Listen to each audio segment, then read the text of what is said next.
Let me ask a question. Do you think there is more? Gosh, this is going to sound bad, but it could be. Is there more of a complicated, serious, opinion-splitting conversation that one can have in the hunting world that's bigger than CWD?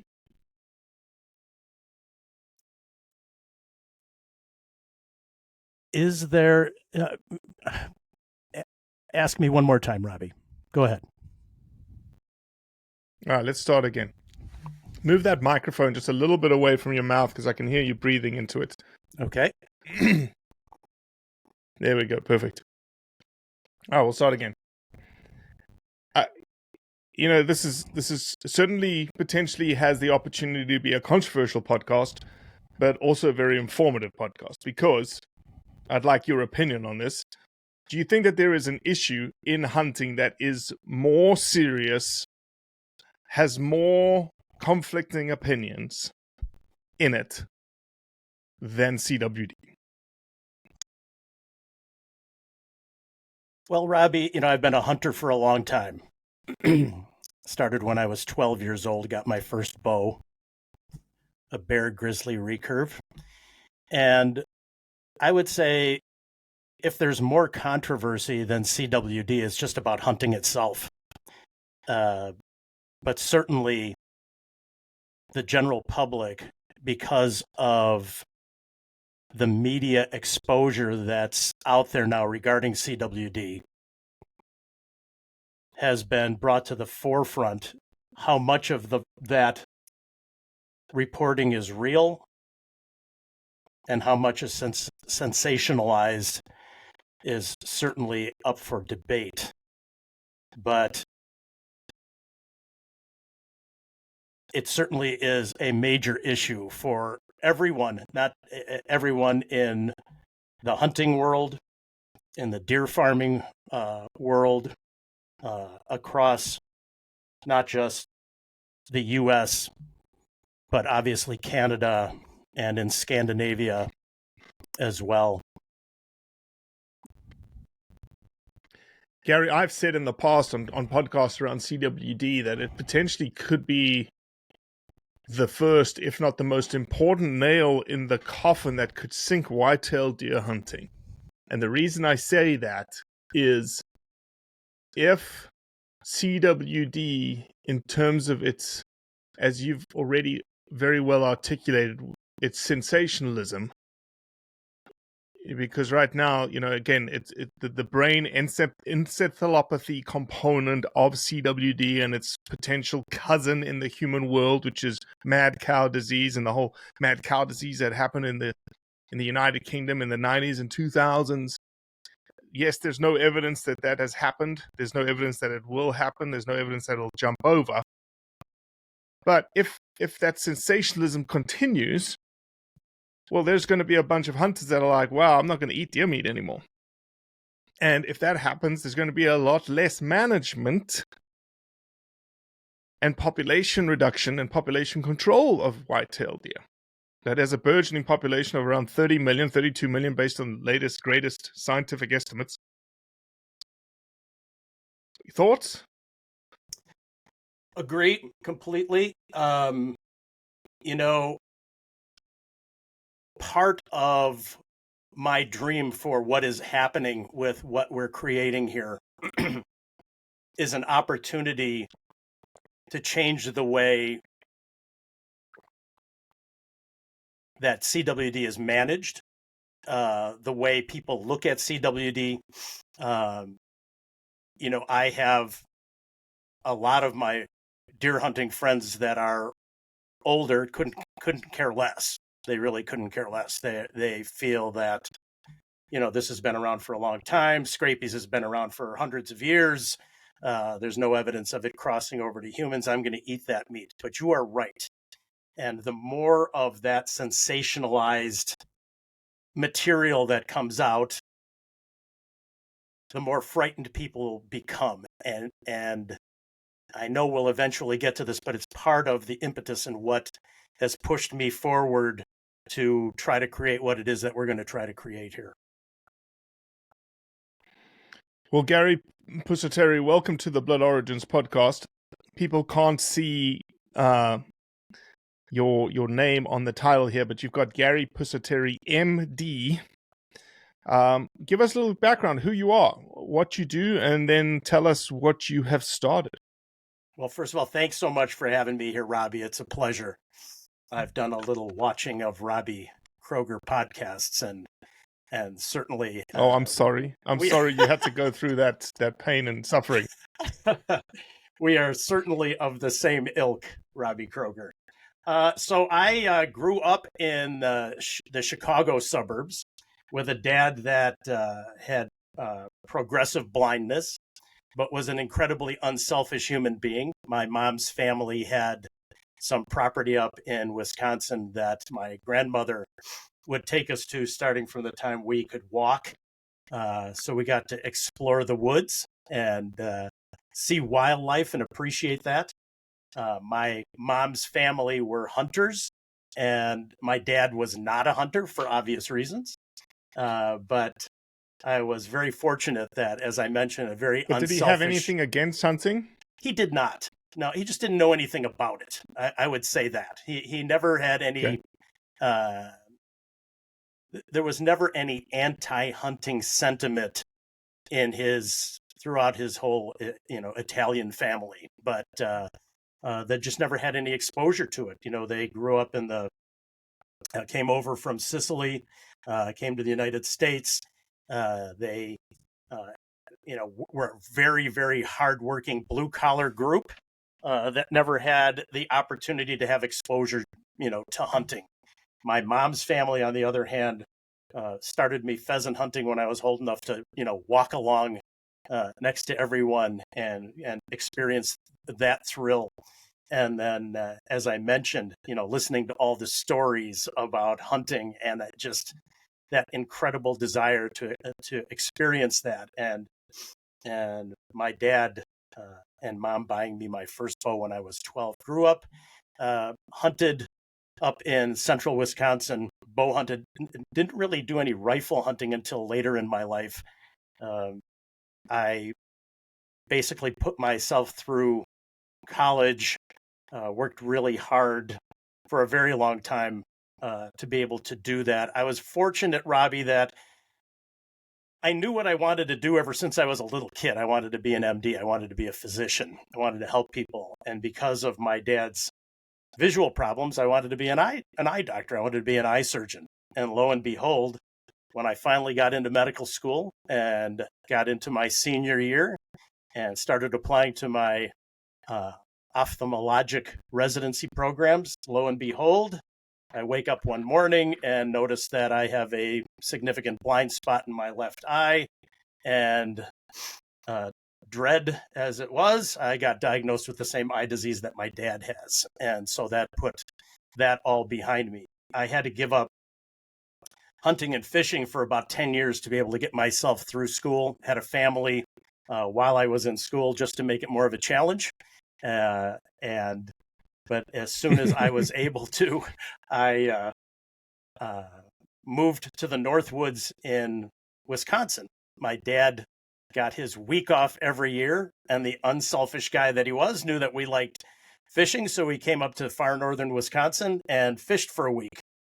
And I said, someday, when I can, I'm going to move up here. So I live up in the middle of the woods now. I practiced up here. I did emergency medicine for about the first 6.5 years I was So you didn't follow through with the ophthalmology component of things? I couldn't, because this affects my central vision. It prevented me from being able to, it's microscopic surgery. So the ophthalmologic residencies at the time said, this would be a bad idea for you. So it was I'll be honest with you, it was painful. I worked for a long time to be able to get to that point, and then having to dismiss that was a challenge. Moved up here, did emergency medicine, actually did a one-year internship and didn't know what the heck I wanted to do. And I was a bit lost. And the mentor that I had as a resident said, Gary, go practice. Just go practice. You have your license, go practice. Be a general practitioner, do emergency medicine, find something that you love. You can always come back and do more training. Well, as luck would have it, I found a job up here in Eagle River, Wisconsin, far northern Wisconsin. Beautiful area, just hundreds and hundreds of lakes. I think we have 1,400 named lakes in our county, and surrounded by all of those things that I love. Great advice from a friend of mine that taught me how to grouse hunt. He said, Gary, I know who you are. You need to live where you recreate, or you'll never be happy. And tremendous advice. I can walk out my door and go do the things that I like to do. Because as a physician, as you might expect, a lot of time spent, in situations where it would be difficult to get out and travel. But was able to raise my family up here in the Northwoods. After about 6.5, 7 years, I started to have enough changes in my vision that I decided that, before somebody told me that I, shouldn't be trying to sew people up in the emergency department in urgent situations, that I would try something else, and ended up, believe it or not, being a general practitioner on an Indian reservation for the next 28 years. So we were open to the general public, remarkable experience. Robbie, wouldn't change it for the world. Started with a little tiny clinic with 400 people, and over that time, we ended up building a small Taj Mahal in the middle of no place with thousands and thousands of patients, and a great experience.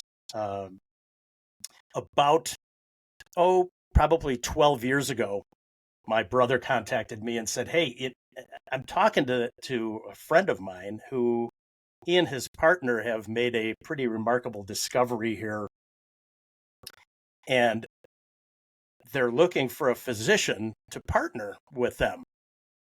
And I said, well, what is it that they're doing? When he explained it to me, I said, I think, these guys are kidding themselves. I don't, if they really could do that. He said, well, you got to come down. You have to come down and meet them. So I went down to the northern suburbs in Chicago and met what would ultimately be my two future partners, Mike Faldudo and Scott Magnuson, a couple of scientists that had been in molecular biology, working with gene expression, kind of perfecting that process. They had worked for Abbott. My partner, Scott, had worked for Motorola and created one of the first platforms to do gene expression called CodeLink. And I looked at what they were doing, and, they were using tissue at the time. And in our discussions, I said, can you guys do this in blood? They said, well, I don't know. I said, well, you guys seem to have perfected this process enough that, if you could do this in blood. So we talked about that. When you're using tissue, and I'm not sure if you're ready for me to go in this direction yet or not, but when you're using tissue, you're looking. Well, let me ask this, Gary. What were these guys doing? Like, what 10 years ago, 12 years ago, what had they started? So they were each working for a large drug company, and Scott, as I mentioned, had gone to work for Motorola and created this CodeLink platform. So creating basically a slide that had, at that time, 10,000 genes imprinted on this slide. And you could use that slide using tissue and removing the mRNA from that tissue and putting it on the slide, and being able to see which of those particular genes were upregulated or downregulated. And they loved the technology. And why were they doing that? What was the point? So they were doing it as a third-party service lab, primarily for university settings that wanted to publish. They had no intention of getting to this point.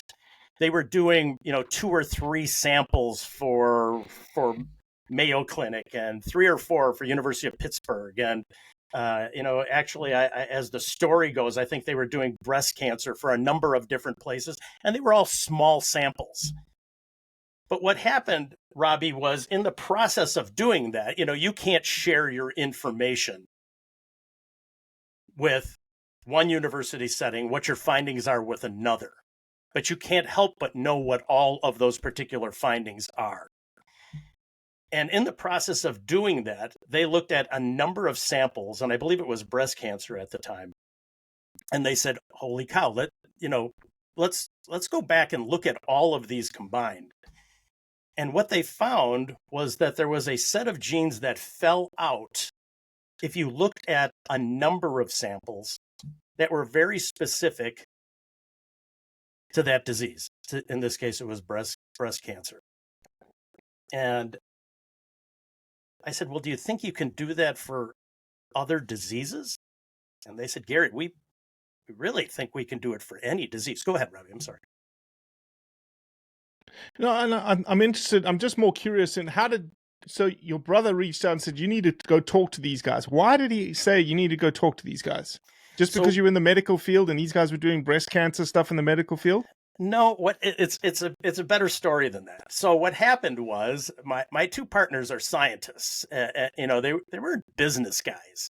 My brother and his business partner went there to meet with Mike and Scott and talk to them about investing and finances. In the process of doing that, the guys explained to them what they were doing, and they said, "My goodness, guys, if you guys can really do this is unbelievable. You guys need to start a business and just do that." And they thought about it for a while, and with the encouragement, they decided that maybe they should try to form a company and form a business to do just that, to look for these gene expression profiles, or what we refer to now as a bioprofile, like a fingerprint for that disease. So they were trying to figure out how do we do that? Well, Mike's wife is actually a physician, very bright lady, but not someone that was particularly interested in the business portion of this, or going out and looking for funding, et cetera, et cetera. And I think, Robbie, again, I don't want to be overly philosophical, but I think at some point in time, God gives everybody a chance to do something special, and you better recognize it and move forward with it. And I think that's what happened for me. And I went down there and I saw this and I said, if we can do this, guys, we can have an impact, not just here, but we can have an impact globally. So we decided to start this. But you guys are still thinking at that time, you guys are still just thinking humans, right? Yes. Human diseases. And that's all we were thinking about. Robbie, that's all we thought about until a year ago in January, actually. We had done a number of studies, and phenomenal studies. But here's the problem, Robbie. In human medicine, when you have a disruptive technology, it's hard to get it across the line.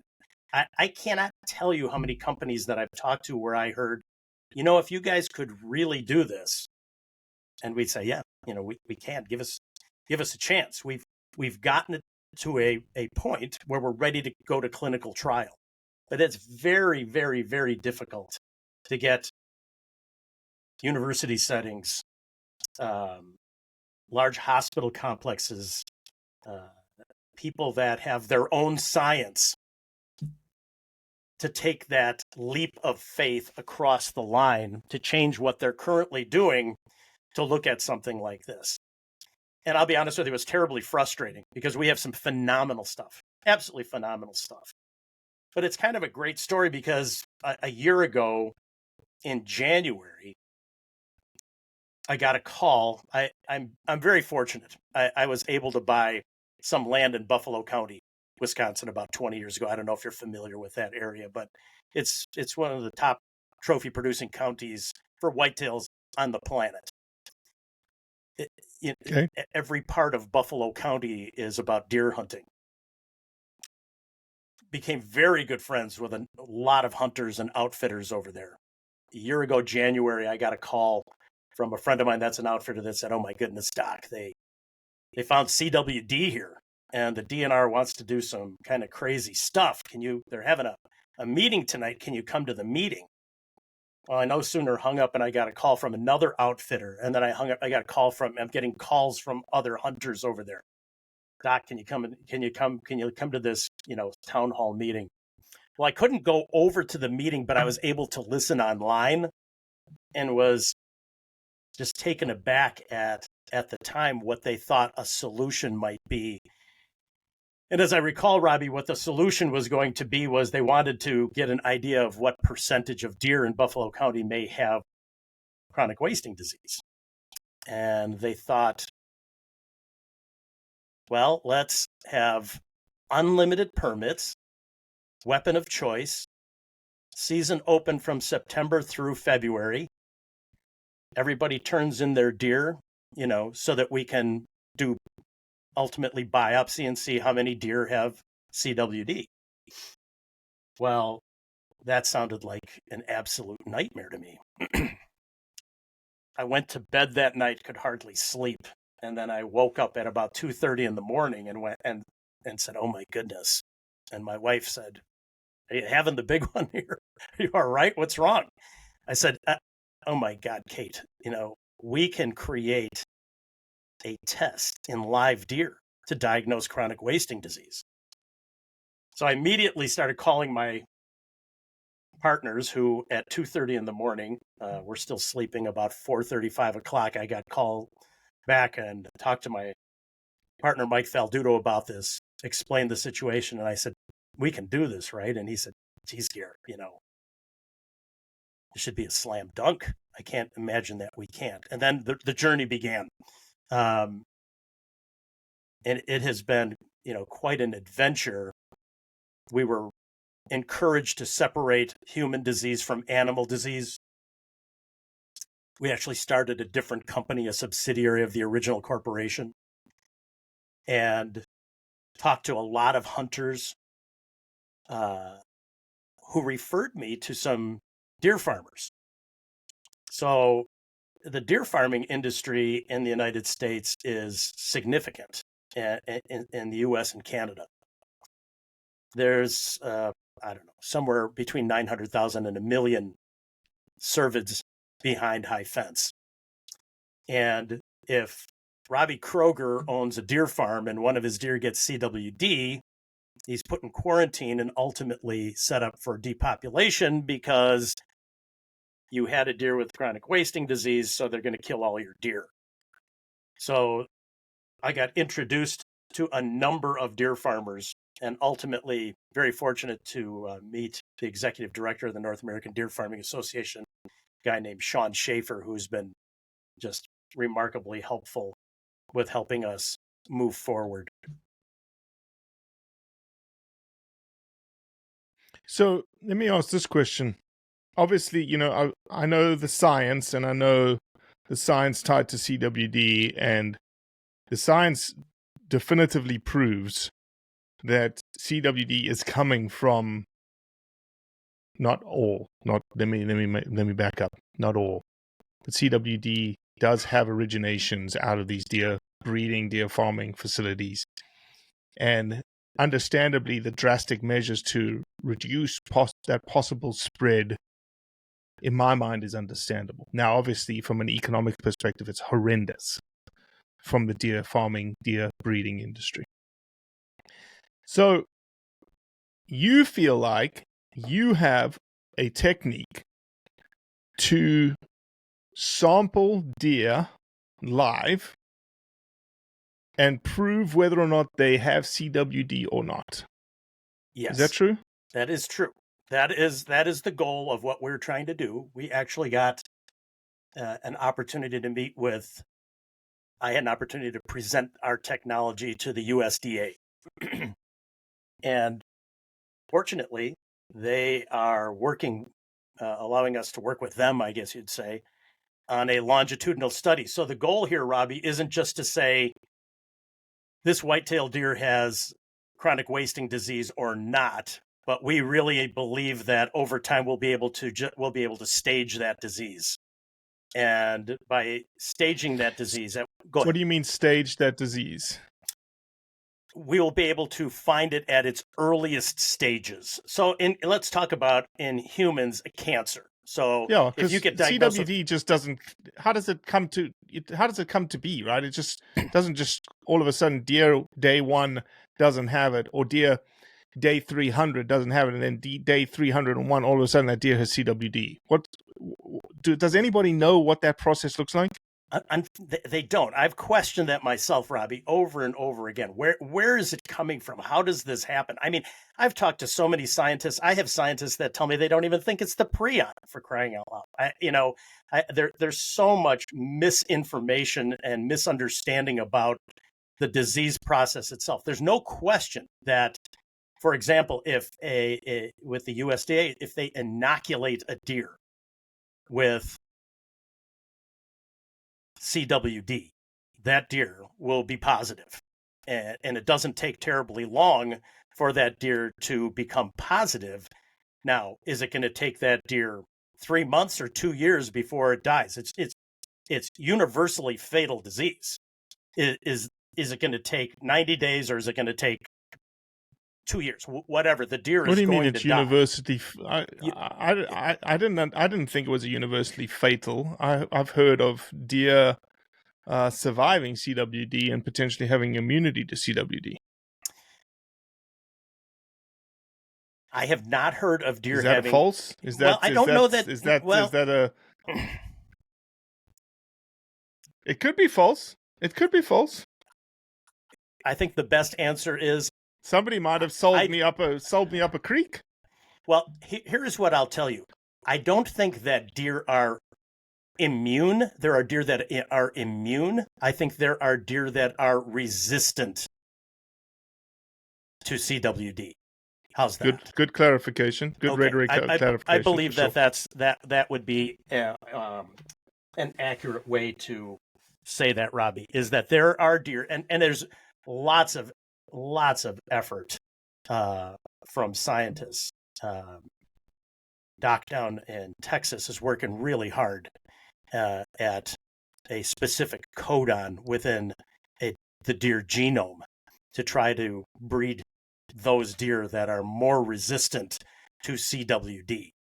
But I think immune may not be the right term. So, yeah, no, I don't think if I said immune, I was falsely using that word. What I was thinking about was resistance. I was thinking about a deer that gets CWD, happens to it not be fatal to them for some reason, and those genes, that genetic code of whatever that deer has, is then hopefully heritable downstream to offspring that then become more resistant to CWD.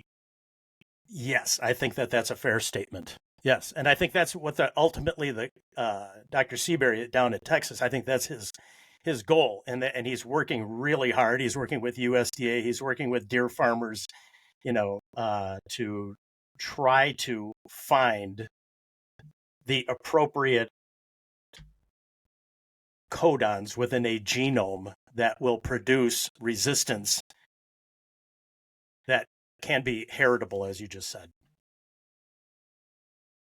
So Gary, what makes you think that you guys have something that can actually do this, that can actually test CWD? What kind of preliminary work have you done? So our preliminary, the guys have done a lot of work with a number of different animals with tissue. We've done a lot of work with humans, and the success that we've had seeing. No. Wait, this is different. We're not talking about humans. Humans don't have CWD, Gary. Yes, that's true, Robbie. But here's the difference between what I'm talking about and what you might be referring to. Everybody is looking for prions in CWD. We're not. We're not looking for prions. We're looking for the expression of the entire genome for that specific disease process.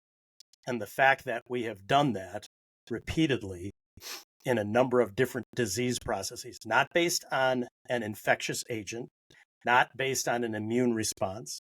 This is based on the whole genome expression. So if I can just talk about humans for a second, about 24,000 genes.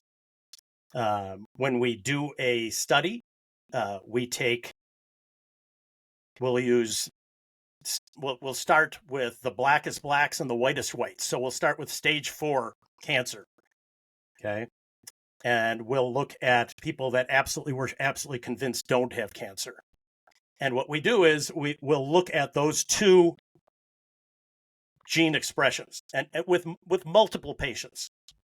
And what we find is there'll be between 50 and 200 genes of the 24,000 that fall out that are specific to that disease. Very specific to that disease. So a fingerprint, if you will, for that disease. That's why we're confident, because we have access to the deer genome, we are confident that we will be able to use this technology to see which genes are more highly expressed and which genes are less expressed for that specific disease. Now, as that disease progresses, so obviously it makes sense that a deer that is initially infected with CWD doesn't show any clinical signs, right? It phenotypically does not show CWD until almost end stage. So, correct.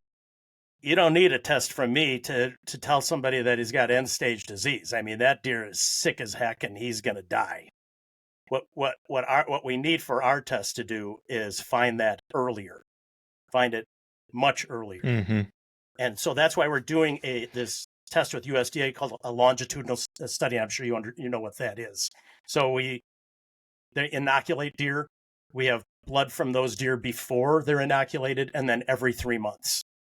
And we look at the gene expression, and what we'll be able to see is what genes are being affected more and more as that end stage comes, and then work our way back. So we will be able to ultimately stage that disease and hopefully be able to make a very early diagnostic. So, Gary, you've said it twice, will be able to, i.e. you have not done it yet. We have not done it yet, Robbie. In deer. So where are you in that process? Like, where are you in this process of being able to? Like, have you run 3 samples have you mapped the genes of 3 samples or 300 samples or 3,000 samples or 30,000 samples? Where are you now, and how many do you need? Do you need 300,000? That's a great question. So the numbers I'm going to tell you, you're going to say, wait a minute. In science, you need thousands and thousands of these samples to be able to do what you say you're going to do. The truth of the matter is in order to come up with an initial bioprofile, we need probably 30 to 40 samples to see that fingerprint. Then we'll need another 30 to 40 samples to test that, to see if we are in fact correct, see what type of accuracy we have. Then we'll put it on. I'm assuming that second to 30, 40 samples is going to be some sort of double-blind control kind of experiment. Exactly. So it's basically a biological confirmation. We're going to test to see, are we sure that we've actually got this? And because we're working with the USDA, they can blind that study for us. And then we put it on a friendly platform, because our platform is very expensive, Robbie. It's very costly to do whole genome arrays. But we'll put it on a PCR plate.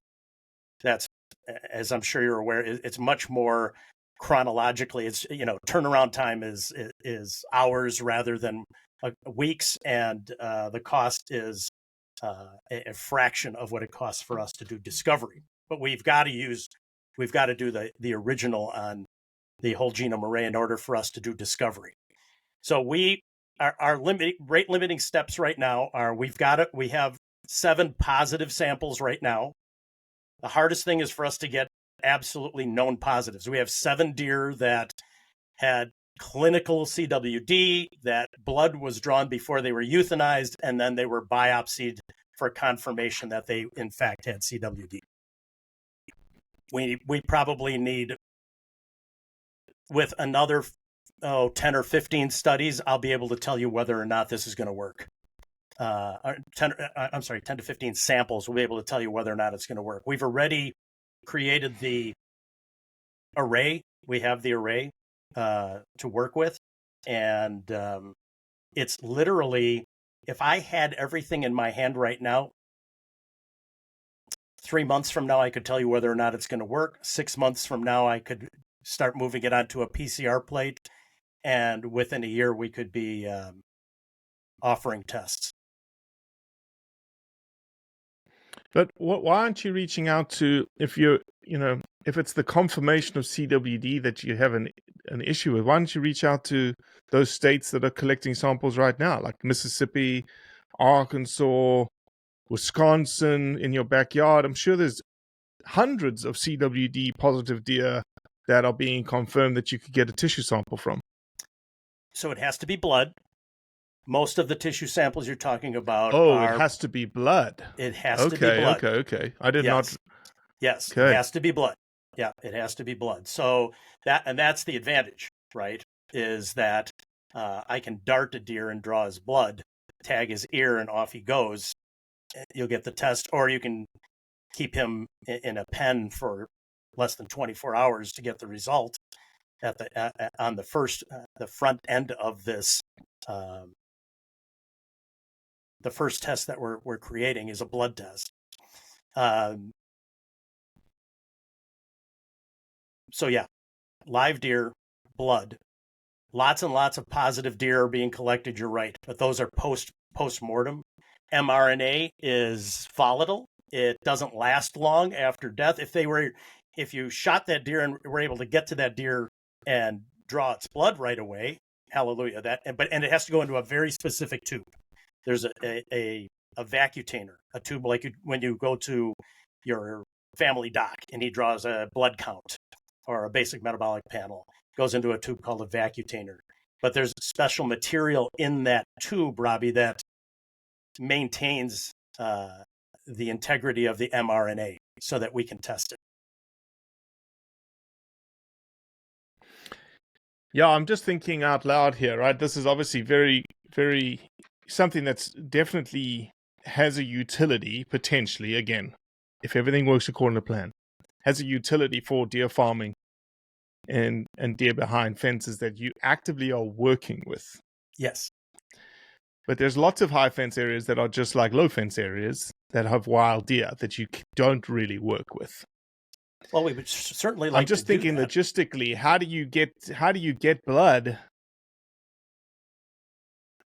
It's impossible to get blood from a wild deer, right? If you're standing and you want to do some work, okay, I'm going to sit in my deer stand. The deer's going to walk past. You can't get blood out of that deer, though. I could probably modify a gun with a dart that will take a plug of tissue out of that deer. But blood, no way, especially in a vac container like you were talking about. Why not dart that deer, anesthetize that deer long enough to draw blood? They do it all the time. Oh, Gary, that's way too much cost. It's way too much cost. Like, the state agencies are never going to do that. Private landowners are never going to do that. It's just like, we'll figure out a way to just let me take a plug out of. I'll just shoot a dart and get a plug out of the deer. Or even better, get some hair sample stuff, like get barbed wire. Can we not get it out of the hair? No, we can't. This has to be. So we're using blood because of the. Could we do it in tissue? Yeah, Robbie. I guess that's a possibility, but Why did you choose blood over tissue? Let me ask that question. Why tissue? Why blood over tissue? It's a surrogate marker for all diseases. And it's the easiest to access. It's the least invasive way to access tissue. Currently, that's what they're doing now, Robbie, in pen deer. They're doing biopsies, right? They do biopsies, rectal biopsies or lymph node biopsies, which has limited utility. If once you've done a couple, there's enough scar tissue that it's difficult to do it again.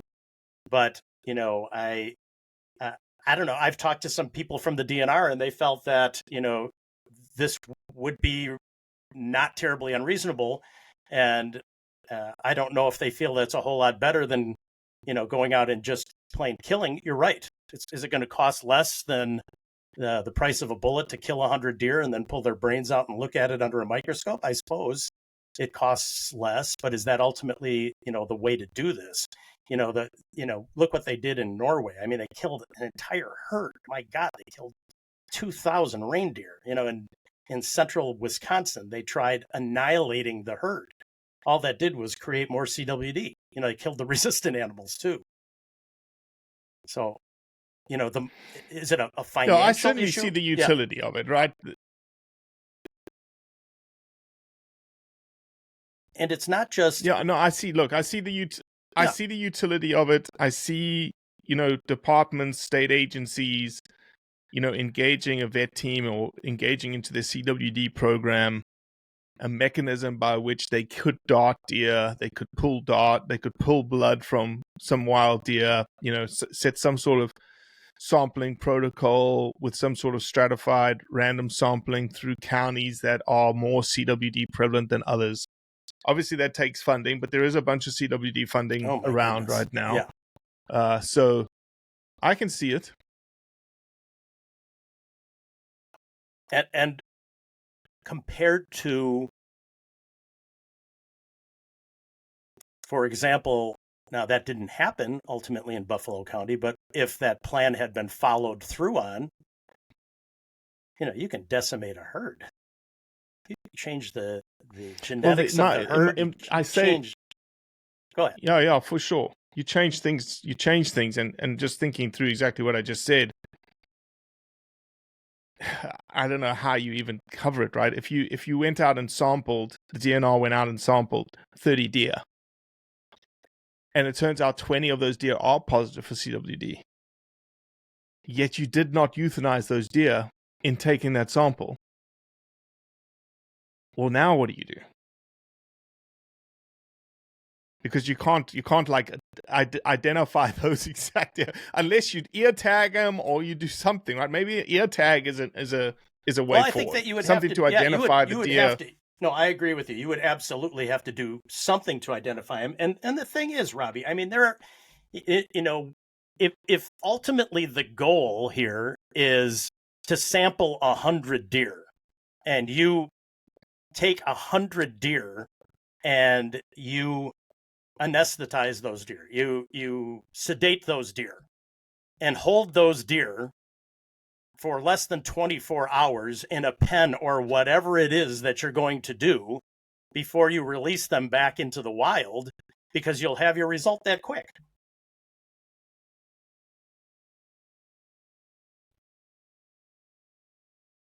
Yeah, lots of ways to skin the cat. Yes.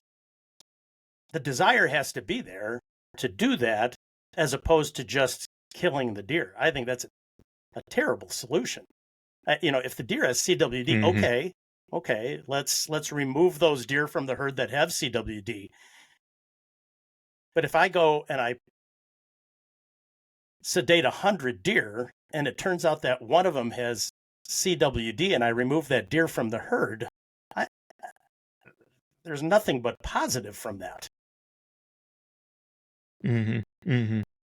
So, Gary, when are we going to have you back? 6 months' time? Will you be ready to tell me, yes, it worked, or no, it didn't work in 6 months? Or do we need to have you back in a year's time from now? 6 months would be just fine, Robbie. I'd love to come back in 6 months and go, Robbie, look at this. Look what we've done. Look at this. We have an absolute gem of a diagnostic here. We've got however many. We've got 50 genes that are very specific to chronic wasting disease, and we're now going to move it over onto a PCR plate, and we can start bringing samples in.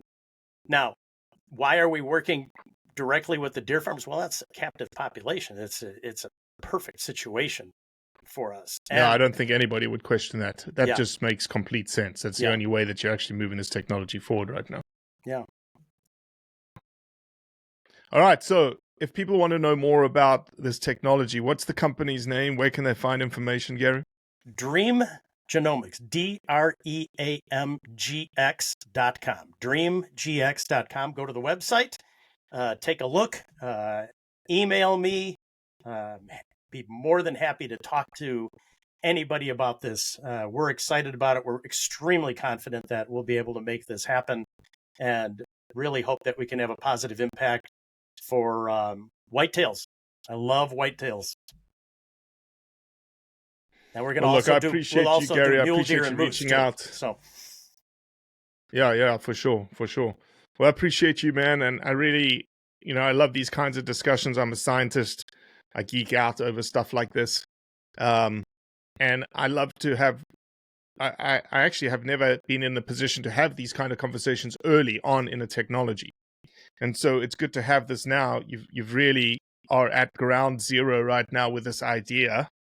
Sounds promising, but we'll only know when the proof is in the pudding in 6 months' time to say, yeah, it worked, or no, we couldn't do it. Yep. And so I'm excited to have you back then for us to see what happens.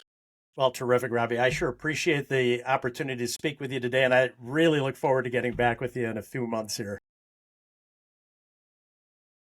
Looking forward to it, man. Thank you. All right, Robbie. Thank you.